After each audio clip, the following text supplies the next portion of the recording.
Welcome to Temple Tactics. Man, I'd like to first of all start off by thanking all those individuals that have been tuning in to Temple Tactics. We are today kicking off season 2. We wrapped up episode 10 last month. We are now on episode 11, and we're gonna go deep in this one. We're gonna go into hip hop history. You're looking to next to me an individual that is the West Coast pioneer. He's even the godfather of West Coast hip hop, Alonzo Williams. Thank you for coming. Appreciate you being a part of Temple Tactics. Glad to be here. Kicking off the second season, it means a lot because I'm a hip hop historian and you're all about the West Coast hip hop history. Yes, sir. So for those that don't know you, just, quick 1 or 2 sentences, who's in Temple Tactics today?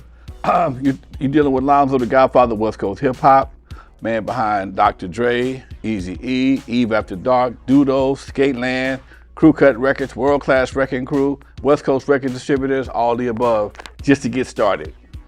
Hey, that's light. That's what's on the radio, and that's what makes hip hop a billion-dollar industry right now. Those people that you mentioned, but we'll get into that in just a few. Okay. I attended your screening at Eve After Dark at the Gardena Cinema. Okay. And in there at the lobby before it came, you were telling a lot of stories. You were like, wow, things I've never heard of before.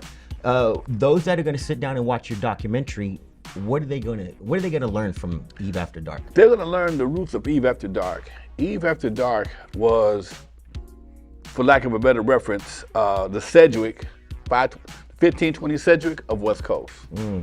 That's where everything started. I was a young 22-year-old DJ. I had an opportunity to do something. I took advantage of it, and the Eve became a magnet for all the local talent. Okay, the Dre's, the Eazy's, the Jewels from Death Row. All these people became a part of the fabric of Eve After Dark. And that was the stepping stone and the financing for West Coast hip hop. Because the club was very successful. So when I started bringing in acts like Run DMC, Curtis Blow, I realized there was something coming and we had the money to make it happen. The Eve After Dark gave me the funding to make it happen. Started my own record label, Crew Cut Records. I also had another label before that. It was an underground label called Z-Rock. We did party mixes. I had about 4 or 5 labels under that, doing that kind of situation. Z-Rock, Cut Up, Mix Masters, and Scratch Masters. Mix it up, and something else. I forgot, it was 50, 40 years ago. But yeah, I had a lot of labels. But again, the Eve After Dark was the pinnacle for all that, just to get everything started. Oh man, sheesh. That's that history I'm talking about, that history. You grew up in a different era of music. Rap music definitely was not your soundtrack to life. No. What was the music that had you going, yo, I want to pursue a musical career? Man, when I grew up, I wanted to be a part of the Jackson 5, dude. The Love You Saved, the ABC. Me and my partners used to get in the backyard. We just mimicked like a karaoke type. They wasn't karaoke yet, but it was like a karaoke type situation where we would get in the backyard with guitars and do all the Jackson 5 moves and just have fun with it. So the showmanship was always a part of my growing up. It's just the music changed. And it equated to World Class Wreckin Crew, where you did that showmanship. Yes. If you've seen all those old videos, people, you'll know what he's talking about. So I would say you listen to R&B, all that good stuff coming up. You probably now do listen to West Coast hip hop, what I like to call reality rap and other genres of music. What do you think of today's rap music? I mean, locally or even the big names, if you want to go there. You know what, man? I can sit here and do like everybody else does and praise it to be, oh man, it's not. To me, it's not that. It don't have the longevity. It don't have. I don't hear another Tupac. Well, maybe Kendrick Lamar. But even Tupac, one thing about old school hip hop that I as a DJ can appreciate, it gave you something to dance to. Right. A lot of the NWA stuff, the Cube stuff, the Easy stuff, all Death Row music was all based on being able to dance and party to it. And that's what made it give some saturation, because you could play it at the club.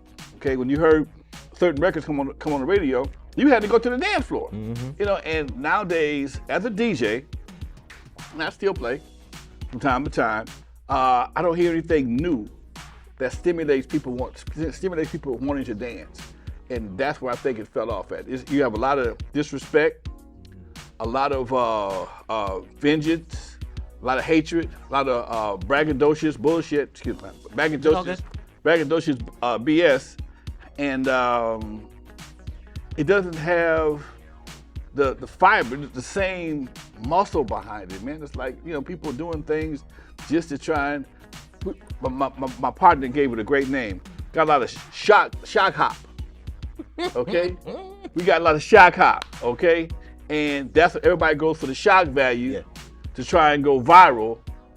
And back in the day, we was trying to go for something that was going to go on the radio, that was going to sell, have some longevity. Most of my records, man, are 40 years old. I still make money on them 40 years later. Nice, decent checks 40 years later. That's dope. That's being free. That's being free. I still owe my masters. Yes, I do. Okay. Yes. So yes, and my publishing. So yes, these are some of the things that I learned early on, and when everybody else was signing the labels, I created my own label, and I didn't sell out.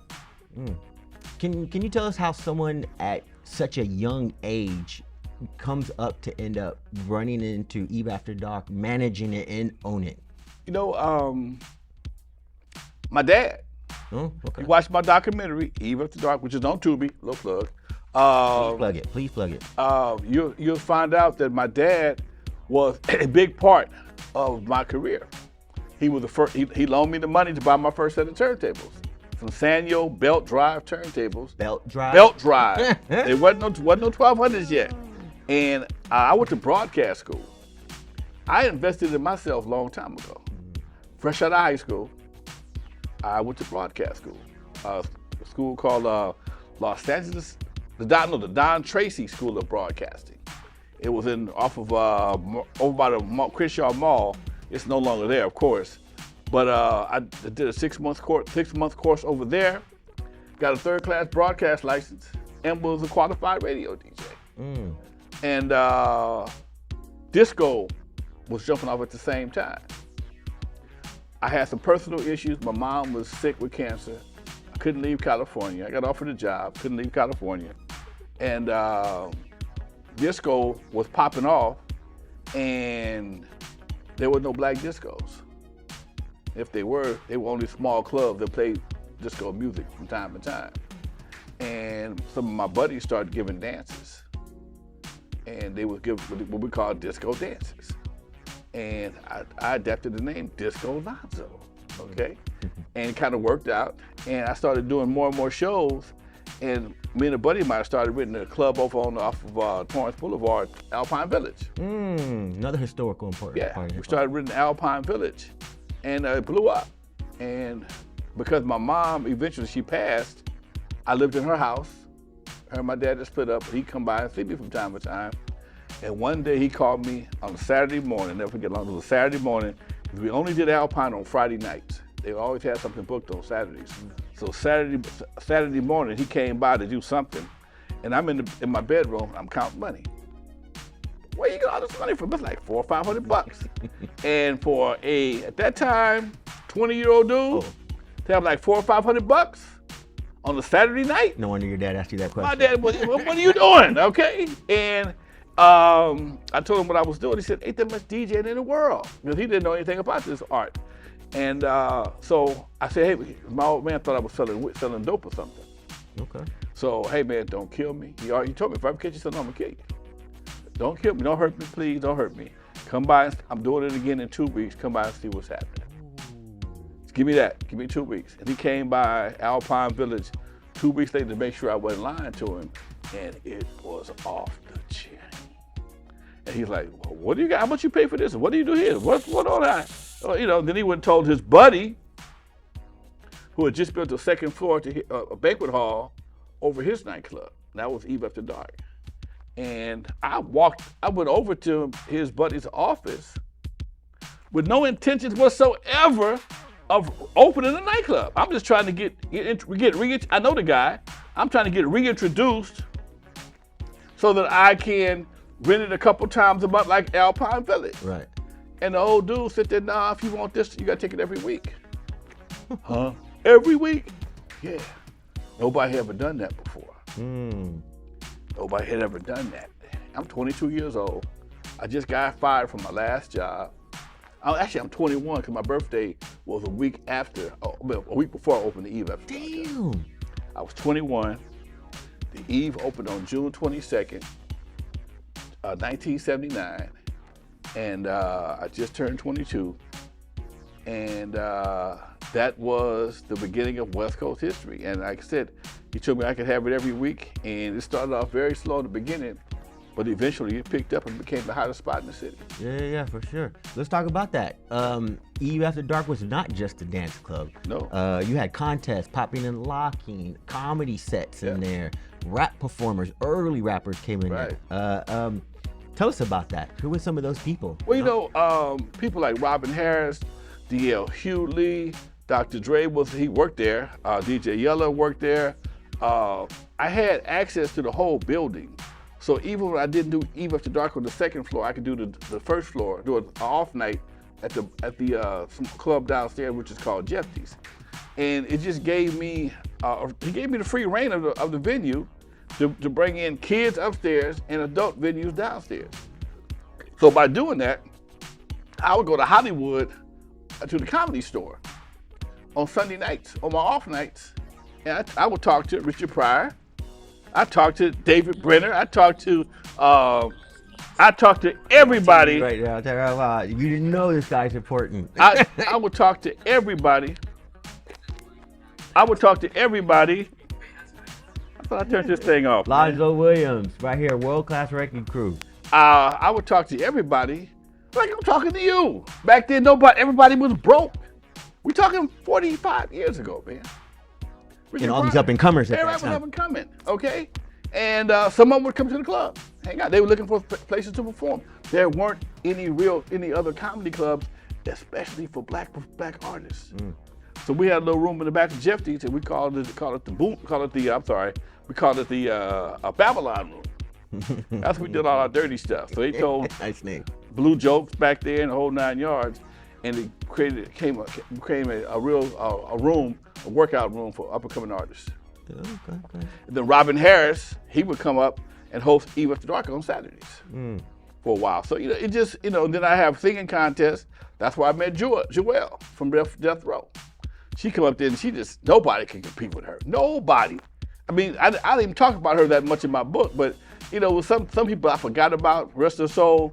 But she was one of those people who has been talented since she was a kid. She was 15, 16 years old coming to the Eve and killing the singing contest. So, all these people eventually got into the music business, and I led the way on that. I don't know if you did. Did you mention any of the rap performers that came through there? Run DMC, I brought them out to LA for the first time. I brought Curtis Blow first. Then Russell sold me Run DMC because they weren't that popular yet. Sold me. He said, I wanted Curtis Blow. Hey man, how about my brothers? I said, Run DMC, we played their records, but their records hadn't really caught on yet. They were still, all they had was It's Like That, and that's the way it is. Yeah. And it wasn't, it was all right, but it had that, it didn't have a real groove to it that kind of stuff we were used to. And then he gave me Dr. Jekyll and Mr. Hyde. Oh. Yeah. And Andre Harrell and his partner. And last time I saw Andre Harrell before he died, he remembered coming to the club. We talked about it. And I'm like, I forgot he even came because Russell gave me him because Run DMC pissed me off so bad because they wouldn't play for Uncle Jam's Army the next night. Oh, no, hell no. Yeah, and I brought them to town to offset Uncle Jam's Army. I don't mean to laugh, but that's kind of ill. And I was like, man, how you gonna do that? Oh, I'll tell you what, I'm gonna give you another act. I got some guys coming to town, Dr. Jekyll and Mr. Hyde. They came through, I liked them, they was cool, but they didn't have a big following. So it was more of a benefit for them than it was for me. Tell us the name, Eve After Dark. How did that come about? It came with the building. It came with the building. Straight to I it. walked up the steps. It was Eve After Dark. It was Jeffy's downstairs. Eve After Dark upstairs. And the old man explained to me his philosophy was, in between drinks, he was sitting there drinking, talking. Well, the Eve After Dark, when Eve bit the apple, the Garden of Eden got dark, and that's when everything happened. How you know? Don't worry about it. So he had a story to this. He had a story that's to it. nice though. Yeah, that's the story. How you gonna tell me about got the Garden of Eden, got dark, got the Eve with the apple? I've never been a dumb kid, okay? So I'm like, I question it, but that's the story I tell. I hear you. I'm gonna stick with it. I hear you. So, Lonzo, typically we have rappers up here, people that are doing stuff in the community. When they come up here, I'm like, yo, I'm gonna play one of your videos, whoop, whoop. But you have a documentary out. Yes. So right now at this point, I'd like to show a clip of that, and we'll get into this. So what you're about to look at, Temple Tactic viewers, you're about to watch a clip from Alonzo Williams' documentary, Eve After Dark. We'll be back. Temple Tactics. Every time somebody go to talking about the Super Bowl, I say, hey, did you see that little sign that said Eve After Dark? And then I give them a little lightweight, little history lesson. That was the hottest club right there on Avalon. People don't realize how important Eve After Dark was to Compton. How many careers got started there, whether it was Dr. Dre, D.L. Hughley, Robin Harris. Eve After Dark is like a hood version of what Club 54 was in New York. The place where young kids could go, have fun, and be safe. Dance contests, singing contests. The finest girls in the city from Gardena, from Compton, from L.A., they would come to the Eve After Dark. And they wanted to see us dance. We got comedy. Brad Sanders, Marsha Warfield, Honest John Witherspoon, Chris Tucker, all them cats, they all come to the club. I was taken under the wing of the world-class Wreckin crew. Grandmaster Lines of the world-class Wreckin crew don't get enough credit for what he did to spark this too. He the first one that gave Dre a DJ job. I don't know how Dre ended up on my turntables. And he had people dancing to this weird mix. One record was at 100 and some odd BPMs. The other one was like 64. So people don't know whether to dance fast or slow dance, but the mix sound good. It was a lifesaver because, in those days, there was a lot of stuff going around in the city. We had it really hard. So the Eve After Dark was that safe haven that we could go and just have fun and not remember or know anything that might have been at home.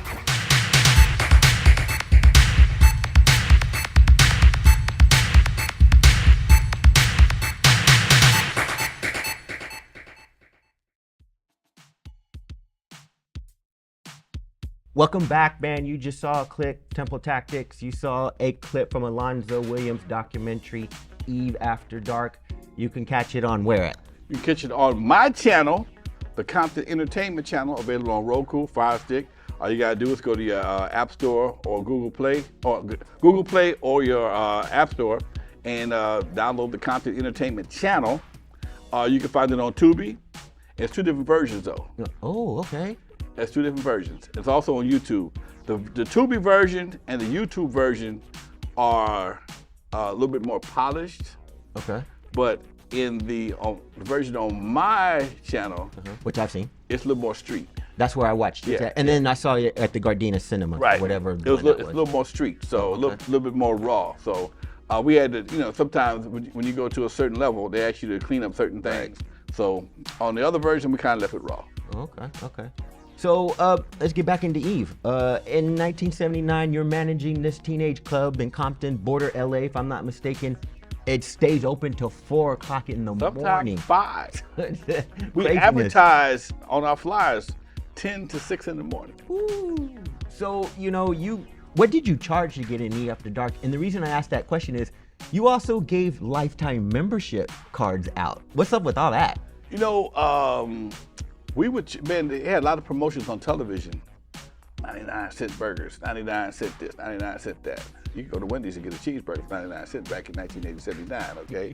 So one of the things we would do on Fridays to get people coming in early and to compete with the football games, okay? Because football games would wipe you out. They would wipe you out on a Friday night. If it's football season with some home games between Centennial or Compton or Locke, whatever, you get wiped out. So everybody didn't go to the football games, but we gave them something else to do. So we charged 99 cents from 9 to 9:30 to get to Eve After Dark. And we have a line wrapped around the corner. After that, it was $5. By the time you got 200 people in the club for $1, and those usually the young kids. So now you got a good base for the night. you're already making some money on the cause at 9:31, it's $5. So everybody if we cut the line off, you got to pay the $5. So now a lot of times the kids would leave early, 11:30 or 11:30 or 12, because they got to be home. The youngsters, and then the older folks come in. The 19 to 20-year-olds will come in. So we're able to keep it open late because we catered to 18 and over, but we would let them in as young as 17, 16, depending on what time it was. But we knew at a certain point in time, back then, kids would have to leave because the parents dropping them off. That kind of leads me into this next question. You can come right going into it. So did you purposely open up Eve After Dark? Like you set out to have a space for teens to be active and stay off the streets, if I may? You know, that was something that I always had as a young man growing up right near Compton.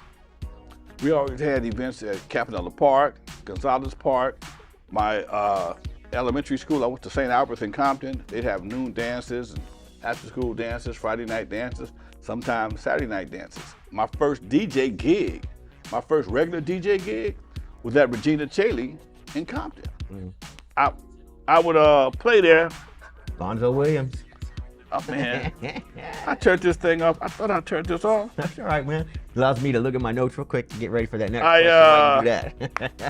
question. So we always had events, and at some point in time, the gang factor kind of changed things. When I would go to dances at Campanella Park or do a dance at Regina Chaley, you didn't need a lot of security back then. Especially Regina Chaley, you had nuns with rulers. That was all the security. I'm not buzzed. I'm not playing. I went to a Catholic school. I know what okay, you had the nuns with the rulers, and they ran things. And every once in a while, you have some parents that are chaperone, because that's what they had chaperones back then. Chaperone was basically a cock block. Okay. I like that one. That's basically all the chaperone was a cock block. Okay, but because parents cared, parents had a different concern for the kids. And for whatever reason, I don't know whether it's the drugs, timing, or whatever, parents stopped caring, looking out for the kids after a certain time, and the kids became on their own more and more. And even when I got to Eve After Dark, I still had parents dropping kids off just like it was school. Okay, you got, all right. And in some cases, because we had a club downstairs for adults, mom and dad would be downstairs and the kids would go upstairs. Nice. Okay? So mom and dad got to get their groove on. Hey, so-and-so got to go home. So it was a family affair. And then in the mid 80s, things started to change. I left the Eve I opened in 79. I left Eve in 85. Came back in 92. It was everything had changed completely. And when I first started coming to the club in the Eve in 79, I could look like a banker. I got my tie on, because I was the executive, okay? And it was just a different vibe. I would go shopping every week. Me and my partner, unknown DJ, would go shopping every week to buy new outfits, to wear to the club that night. And I came back in 92, wasn't the same no more, dude. I had to wear tennis shoes and jeans and wear sweatshirts because the whole vibe of the club had changed. The whole vibe of the community had changed. When we first opened up, it was like 10% gangbanger, 90% civilian. When I came back in 92, it was more like 90% gangbanger, 10% civilian. Or 90% wannabe gangbanger and 10% civilian. And I tell people, if you ever get a chance, watch House Party 1 and Boys in the Hood back to back, and that's how fast the street changed. Two different movies. In House Party 1, you got 3 gangsters that's terrorizing kid and play the whole movie. Right. Okay? Full force? Full force. Okay? But in Boys in the Hood, you only had 2 guys that wasn't gangbanging. Everybody was in a wheelchair trying to hoop bang. True. Ricky got killed. And then Trey almost went down for going after Ricky's killer.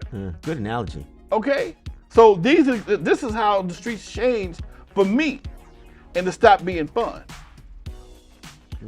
So did the music and people. I'm from a different generation, dude. Okay, I'm from a different generation. I'm a baby boomer. We helped develop hip hop, but the Gen Xers and millennials kind of ran with it.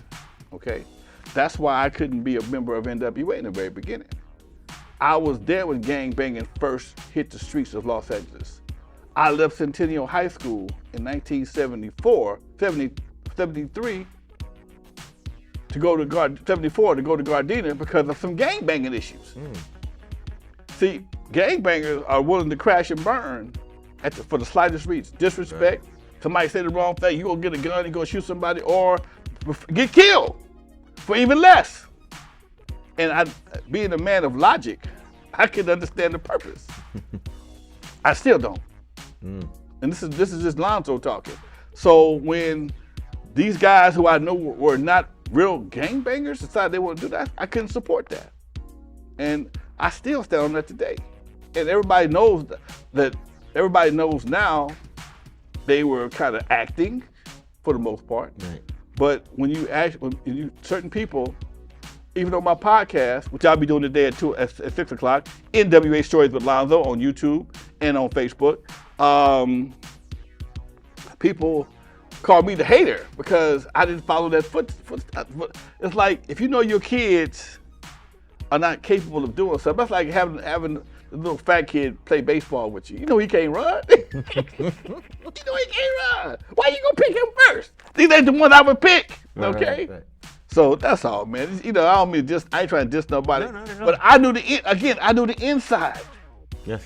I knew the inside of what I was dealing with. So when certain things happen, I'm like, if y'all can sell it, people want to buy it, y'all keep selling it. And again, when you talk to certain people one-on-one, you know, there was a little bit different attitude about that. It was kind of a little bit of regret, man. Contrary to the money and the success, it was a lot of regret, in fact. I hear that. Now that hip hop is 50 years old, I mean, Eve After Dark is West Coast history. It's gonna go down in West Coast history, and we're actually talking as if it no longer exists. It's still there. It's on the corner of Avalon and El. It's coming back. That was my question. What is the future like for Eve After Dark? Well, I left Eve After Dark in 2019 after 40 years.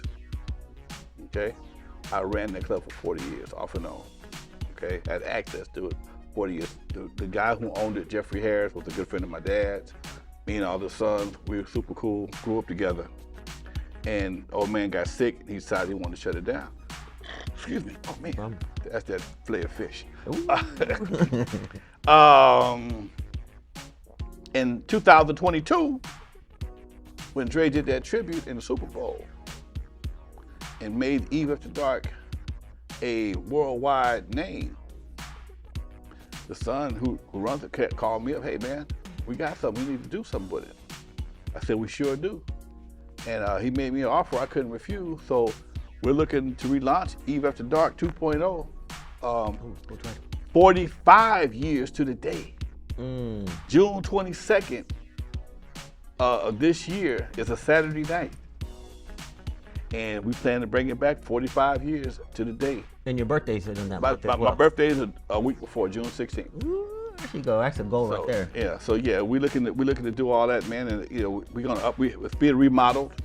It's gonna be a place of nostalgia. Also with some modern day technology, Wi-Fi and the big screen TVs.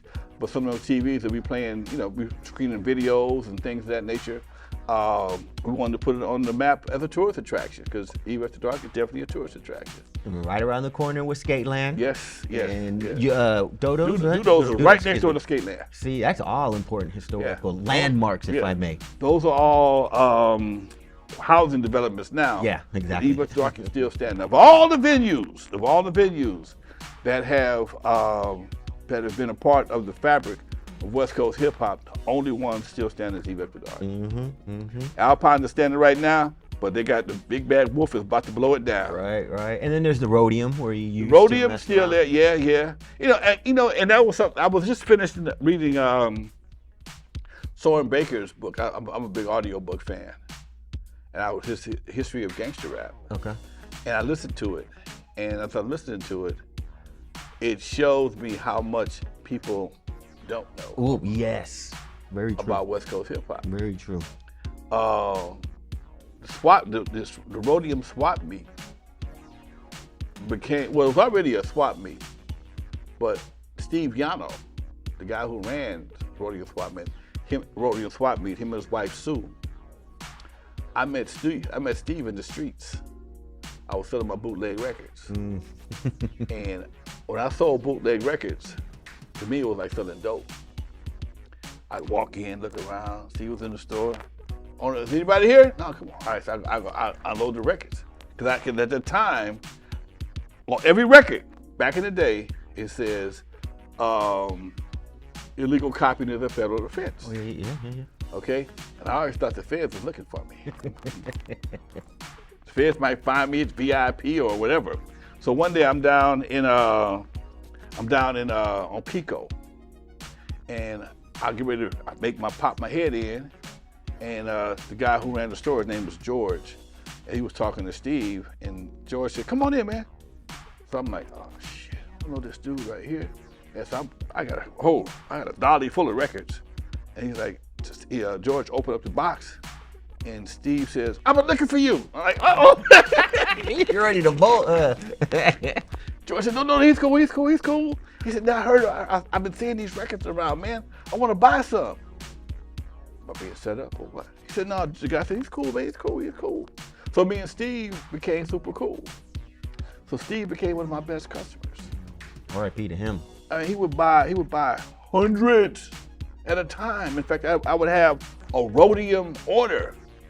He would buy 2, 3, 4, 5. Because at one time, I had like 5 numbers that rolled at the same time. He'd buy 300 here, 200 of these. You know, as you get older, the numbers go down, but still, we kept cranking them. And he always paid cash. He always paid cash.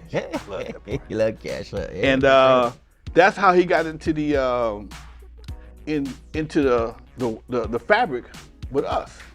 Cause he come out of the pad to hang out. How do you make these things? Well, I show him in the studio. I've never been a gatekeeper. And I come on back. So I got a studio in my house, and that was where we made all the records at. You know, we make them right there in the studio.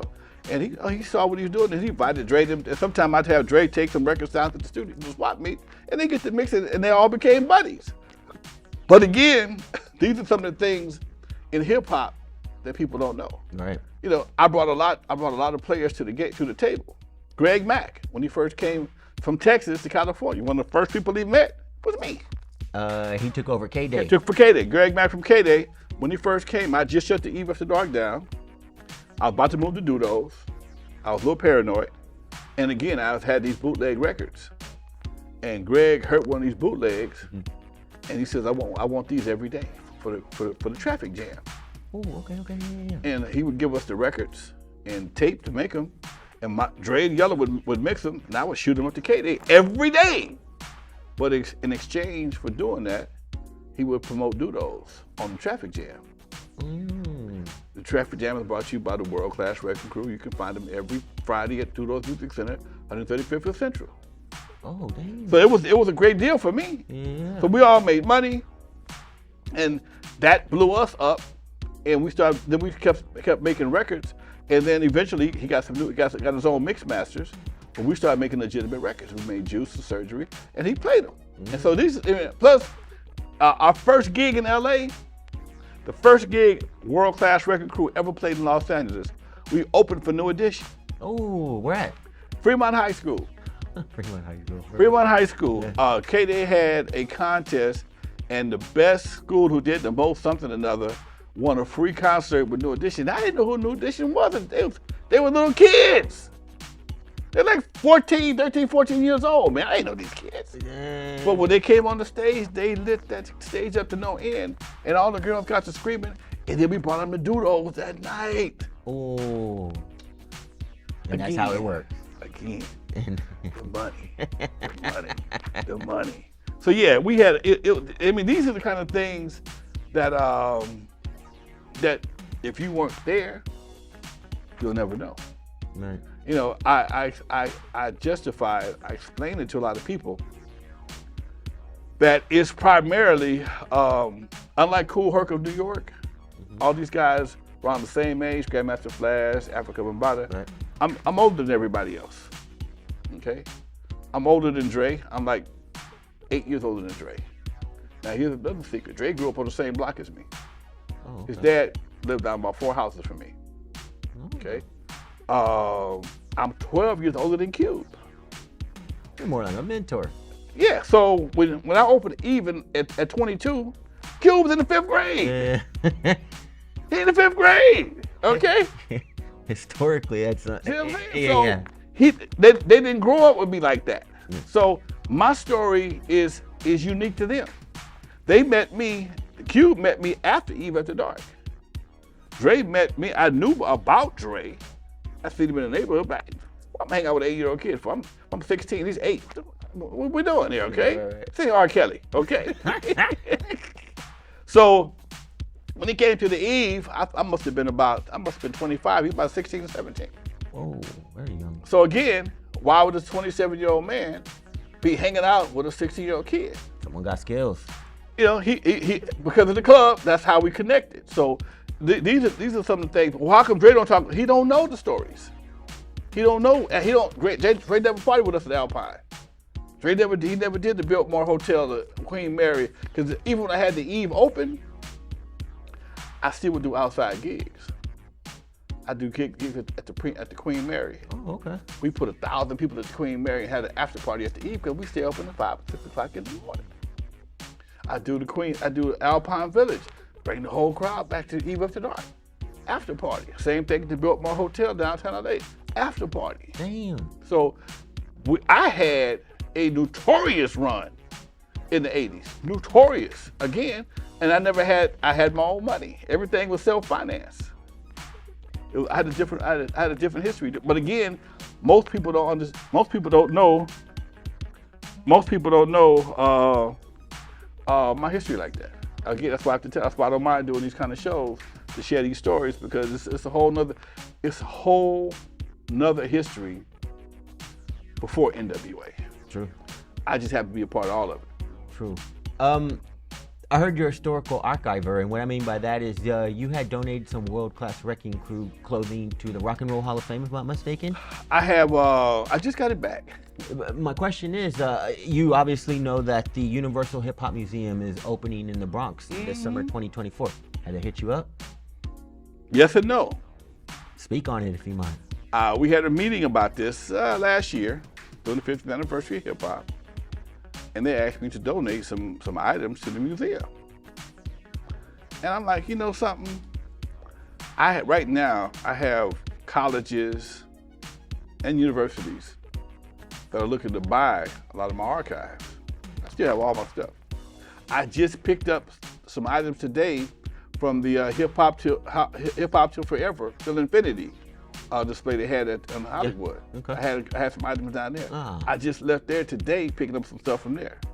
So, and I explained to Rocky, hey man, I have no problem with supporting the Universal Hip Hop Museum, but it's gonna be real difficult for me to turn down a big old fat check for a donation for legacy. Right. Okay. And again, I'm gonna say this on your show because we in California. I don't think they really do us justice, man. I totally agree. I asked that question because I'm curious on what that side is doing about this side, because there's so much history. You've been spitting it all right now. They don't understand our history, and they focus on their history. That's definitely. And I understand, like I tell anybody, just because I'm pro me, don't make me anti you. Right. Okay. I'm always going. That's called self-preservation. Okay. And when you ride the airplane, the first thing they tell you in the case of emergency, put the mask over your face first, and then put it on your kid's face. That's so I got to come put a mask on both of y'all. Okay. Same thing when it comes to hip hop. Okay. They look out for what could be considered obscure artists to us. Most people don't know the MCs and the schoolies and the whatever. They don't know all that. I understand that. But they make sure they get their shine. They don't know nothing about Alonzo. They don't know nothing about the Alpine Village. So Alonzo is attached to hip hop through Dr. Dre and Eve After Dark.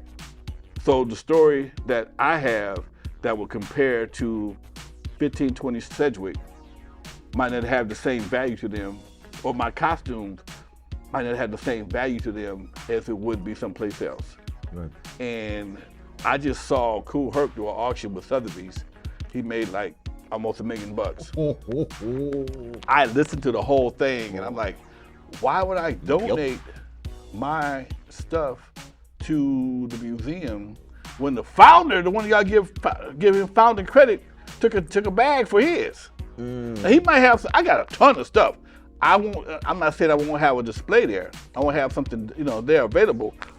Excuse me, that fish family is whooping my ass. But when the bag comes, trust me, I'm gonna take it. I hear you. We didn't make the same kind of money everybody else made. Okay, Wreckin Crew, LA Dream Team. We were we're like Muhammad Ali. We didn't get a bag the first time around. We broke a lot of ground. We get a lot of respect, a lot of credibility. But you ever tried to pay a bill with credibility? You ever tried to pay off your house with credibility? Don't work the same way. Yeah, for sure.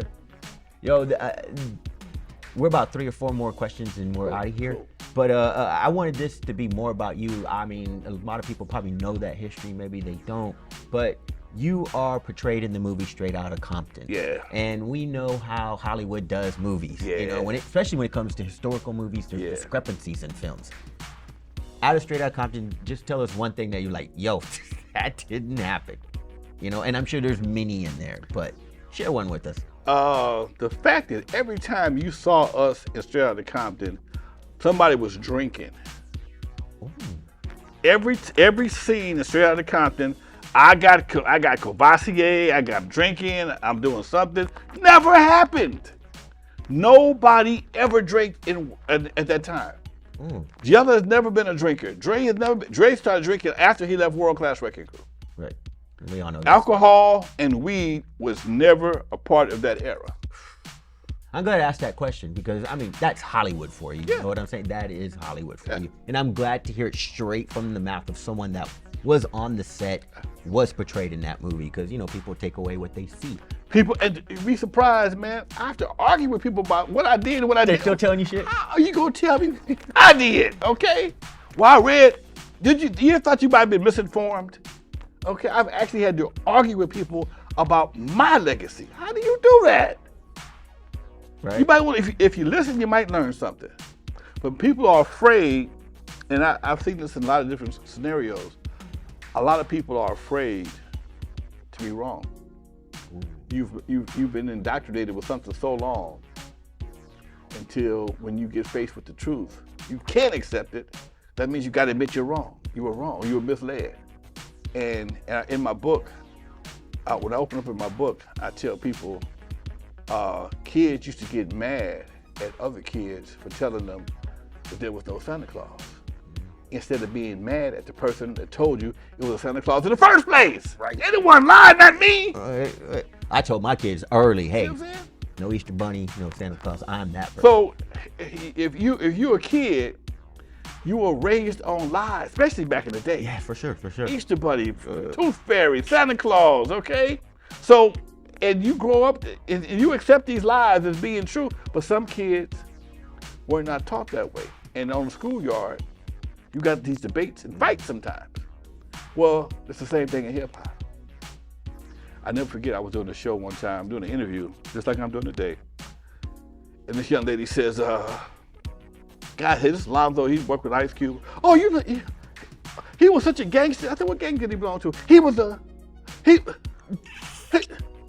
What gang did he belong to? He didn't have a gang. I said, no, he didn't, did he? He ever claimed the gang? But people look at the image and don't think about, and I got nothing but love from Ice Cube. I got nothing but love for Ice Cube. Of all the hip hop cats on the West Coast, That's my dude, because my name falls out of his mouth more than anybody else. Nice. I even got him some of his video interviews in my documentary where he speaks about me not getting the credit that I deserve because I've done so much. And every time he has a milestone, I don't talk to him, but I get a call. Hey man, Ice Cube left you a couple of tickets for the Straight Outta Compton situation. Ice Cube, hey, you gonna be at the Grammys? You got a ticket? Yeah, I got a ticket. Okay, cool. I went to the Grammys when they got their Lifetime Achievement Awards. Nice. But I was invited by Yella. But I was hey man, you coming? All right, you cool? All right, no problem. Nice. So that means a lot to me. That folks of that caliber still remember, hey man, it was somebody else that paved the way for this to happen. Let's talk about the book. You just kind of mentioned that. You have your hands in everything, and you're now a book author, and it's called NWA Not Without Alonzo. What are people gonna get when they open those pages? You kind of said it. I told you the book right here. Okay, the book gives you blow-by-blow details of how things formulated from my perspective. Understand my perspective. I am one of 3 day ones from West Coast hip hop. There was 3 day ones. Myself, Unknown DJ, and Roger Clayton from Uncle Jam's Army. Roger Clayton died 2010. Unknown don't do interviews for nobody, not even me. That means only person left is my ass. Okay. So I'm privileged now. We're privileged. So I do the interviews. I wrote a book. I have a documentary for Eve After Dark, but I also have another documentary coming out. Another one. NWA, Not Without Alonzo. When's that gonna drop? That is being submitted right now to film festivals. We're gonna do that for the summer, and then after the film festival season is over with, we're gonna submit it to Amazon, Hulu, and Netflix. We're gonna package them together, Eve After Dark and NWA. We're gonna package them together and release them. Hopefully release them simultaneously to get a deal for both of them. Okay. Earlier you mentioned that people could watch your documentary at the Compton Entertainment Channel. Please elaborate. I don't know if you said anything about that. You're part of that. What is the part to play, and what is it? It reminded me of Padnet. I'm a product of public access. Had a show 15 years in Compton on Compton Public Access. And when the public access went away, YouTube came in, and we were supposed to be able to, morph into something else. And time passed, and about 2 years ago, opportunity came for me to buy a channel. And me and some of my partners bought the channel. It's called the Compton Entertainment Channel. We're on Roku, Fire Stick. You can watch us on your phone, TV, home, whatever the case may be. And we create content for that channel. A lot of our content right now consists of a lot of civic stuff from Compton, but I have 10 channels, 10 sub-channels under my channel. Okay. And I have a entertainment channel which features comedy shows from Stand Up Comedy Club in the Bellflower, the Larry Lala Comedy Explosion, and also independent movies. And one of those independent movies is mine as well, Eve After Dark, from Compton at the Super Bowl. All right, Compton Entertainment Channel, people, tap in. 2 more questions. Go ahead. No, it's free. So download the app. It's free. Please. Man, recently Eazy-E received a street in Compton. You had a large part to play that, and that was a big accomplishment for the city of Compton as well as West Coast hip hop. Can you tell us how that came apart and what part you had to play in it? I did it in 2023, but it was attempted years ago. Omar Bradley, former mayor of Compton, and Cecil Rambo, the city manager, tried to put it together a few years back, and it didn't fly. They did give a designated day to Eazy-E. True. Which is, I think, is in April. In April, exactly. And I thought about it, and I said, you know something? I got the authority. I think it'll be received well, and this 50th anniversary, it'll be accepted. And I went to my city councilman for that district, Lily Darden, and she thought it was a great idea. And we realized that one of the things that held back the first time was when you go get a street renamed after somebody, you have to get permission from the residents. You just can't go change people's addresses without their permission, okay? And that was one of the problems they had in the beginning. But we found a street in Compton that had no addresses attached to it. So that's why you have it behind the Best Buy by the casino, where there's nothing back. It's a parking lot. Right, it's basically a parking lot, but that street, Auto Plaza Drive, was the leftover street from the previous Auto Plaza that was there. It was an Auto Plaza where the hotel sit, where the hotel and the Best Buy sit at. Yeah. It used to be like a Chevrolet dealership, Dodge dealership. That was Auto Plaza Drive. Okay. So people would come through there and buy cars, whatever the case may be, and that was the place you bought your cars in Compton, Carson, and they eventually shut down and moved on. But that street remained there, Auto Plaza Drive. And we looked it up on Google and all the various maps. We saw that there was not one address attached to Auto Plaza Drive. It runs from behind the casino, that little roundabout, goes to Alameda, it crosses Alameda, the train tracks, and it shows up again on by the DMV. Nuh-uh. By the Compton DMV. So easy stretch all the way there? Yeah. Oh, damn. I thought it stopped right up there. No. Oh, nice. One side is the DMV, other side is Beauchamp Distribution, where it's all the liquor. And it just made for, hey, wait a minute. Who we gotta ask? Nobody, because ain't nobody. It's a city situation. So unlike most streets that are named after artists, they're honorary. What I mean by that is, the street was like Victoria, it still could be David Street, but it's gonna be David Street on top. Okay, I got you. It's honorary street after David, but on the map it's still gonna be Victoria. Got you. Okay, Easy Street. If you go there, if you call call Google, Easy Street is on Google. Okay, I Googled it. That's how I know for sure. And congratulations on that. That's a big, beautiful move. No, you know what? A lot of heads were there. You know, it was a Godfather move, man. Well said. It was a Godfather move. That's all. You know, it was a Godfather move. You know, I saw opportunity to make something happen. I'm also the president of the Compton Entertainment Chamber of Commerce. Talk to him. Being the president of the Compton Entertainment Chamber of Commerce was something that came about right after the Super Bowl. Me and one of the city councilmen, we were at a speaking event together, and we were talking about how Compton got all that exposure, and there was no way to take advantage of it. It's just a bunch of oohs and ahs. And I'm like, you know, there are ways we take advantage of it. We just got to figure out a way to do it. Well, it's not his job as a city councilman. It's not the police department's job. And you know what? I said, I got all this credibility, but Compton got this history. And a friend of mine, I was talking to a friend of mine, he says, man, you ought to form the Compton Entertainment Chamber of Commerce. And lights went off, bells went off, ding, ding, ding, ding, ding, ding, ding. And that's right up my alley, because I'm an entertainment guy, you know, and with my history, it makes it even, I ain't gonna say easier, but it relieves a lot of the obstacles. Let me show you what I mean by that. We're having some problems. We got stuck in some of the red tape in Compton. I go to the city clerk's office to see how to get something on the agenda so the council can vote on it. And the young lady says, what are you trying to do? I said, I'm trying to get Easy Street on the agenda. Easy Street?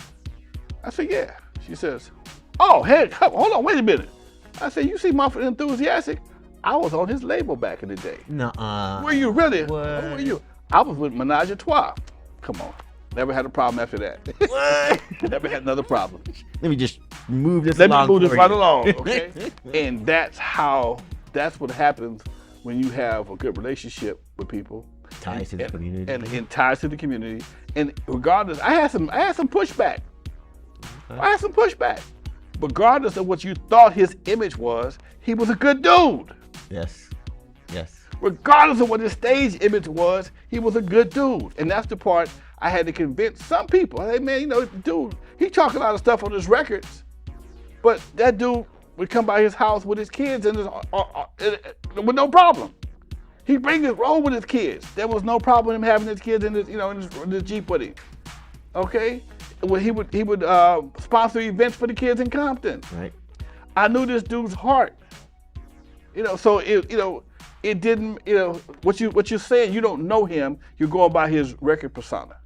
If that's the case, shoot, you got more people with Jimmy Dean personas and devilish background, devilish activities in anything in this game. As you can see by now, all these superstars got these devilish histories. Miss me with that one. Yeah, so, tell them. It is what it is. But that's real talk. That's real talk. Real talk. I hate when people they use that old argument of hip hop. Yeah. Right, we're 50 years old now. Come on. I would love to see more older artists get busy in the studio. True that. Because if you kept it real.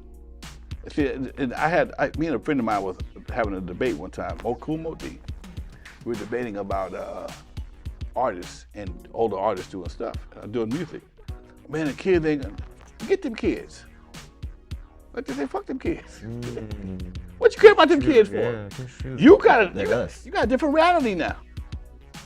You got grandkids. You got mortgages. You got bad knees, diabetes, okay? And I'm just saying the reality of the life that we've been able to evolve into it's a reality as well, okay? If you had done certain things when you were young, you wouldn't be able to do certain things now. Sure. Okay? And maybe you can be a lesson to somebody if you don't do this, and this, or you do this, and this, you'll be able to live a better life when you get my age. I'll be 67 this year, dude. And I didn't do a lot of drugs. I go to bed at night. I didn't try to sleep with everybody. Okay? I made me some money, took my butt home. I didn't try to make all the money. Yeah. I made me a few bucks and took my ass home. I did, when I was younger, all night long, all day long. Nowadays, 11:30, 12 o'clock, rolling over. And that's just how, dude, that's just the evolution of life, man. Yeah. And for us not to share that with people is what a word? Not irresponsible. It's irresponsible to a certain degree. I'm gonna say disingenuous. Okay, that's injustice. It's injustice. I think the older artists, we get fatter. Okay, we get bald. Jerry Curl been gone. Okay, but I'm still Alonzo. Yes. I still got the same energy that I have now. I ain't gonna say 22, 40, okay? But my focus is different, okay? My focus is different. I do Mac. I own a newspaper. I own the Hub City Legend. I own the Mac. I have different things that keep my mind active. So if you do these things and don't get complacent, I tell my older buddies, don't get stuck in yesterday so much you can't follow today, man. A lot of guys get stuck on man, back in the 90s, they been gone, dude. Correct. They ain't coming back. What about this AI program? Okay, I discovered AI about 2 weeks ago, but I'm in love. I'm in love with AI. There you go. Okay? So these are some of the things that I try to share with my folks that, man, I ain't gonna sit and, man, I'm gonna play dominoes or go home and watch Gunsmoke. Go watch it by your dams. Good smoke. Yo, that's an old one. I love me some Barbara Eden. I love I.G. Magini. Man, you better miss people in book. They still talk about Ginger versus Mary Ann. Man, I'm not in that mess. Come on, I'm not in that debate no more, man. Come on, dude. Yeah, I got other things, huh? I got other things to talk about that. So, yeah. Yo, Alonzo, I wish we could keep going, man.